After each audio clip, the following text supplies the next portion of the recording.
Maggid of Zlotchov looks at a verse that seems to be dealing with, the judicial law, what you need to do, and he creates something very different. So the verse says, if you encounter an ox of your enemy, or his donkey wandering, you shall return it to him repeatedly. Right? And this is, a classic verse. And the Maggid starts and he says, wait a second. The verse is telling me if I see the ox of my enemy? He says, wait a second. All of Israel are friends. And you're talking about enemies? There are no real evil people amongst the Israelites. It's not possible. So what is this verse coming to teach me? If you encounter the ox of your enemy or the donkey, retrieve it. He says, no, we need to understand something. We need to understand that each and every one of us has an obligation to look after our brethren, to look after our community, to look after our families, to make sure that we're all doing good deeds and doing what we need to be doing. It's not enough for us, for us to look after ourselves. Why? Because if someone else falls, they might drop us as well, and so we all need to take care of each other. He says, in this context, I want to note, he says, that ox, sure, implies purity, and chamor, donkey, chamor, corporality, physical material, implies impurity. And the Maggid says this is how we can understand the verse. If you encounter the ox of, he says, the way we understand this is you want to help your brethren become pure, right? Like an ox. You want to do this. The word enemy implies that you see that your mate, your friend's Yetzer Hara, the evil inclination, is trying to bring him down.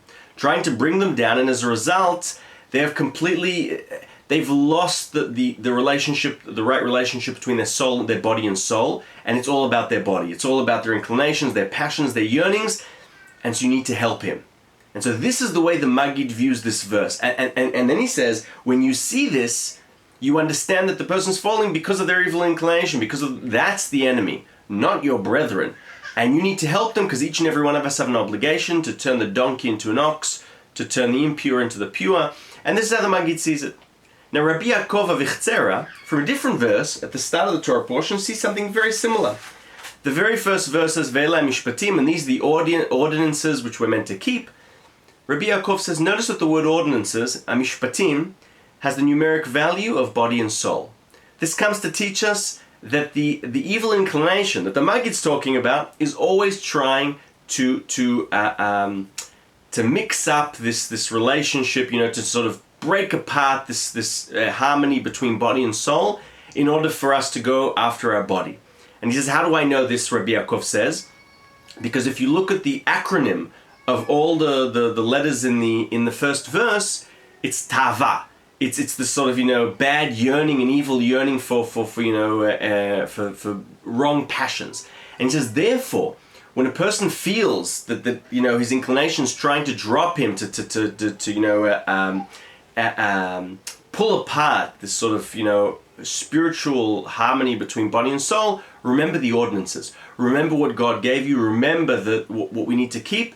And this will protect us. So these are two very different views, the Maggid and Rabbi Yaakov, but interestingly, they both view this Torah portion that's all about judicial issues to deal with body and soul. Shabbat Shalom.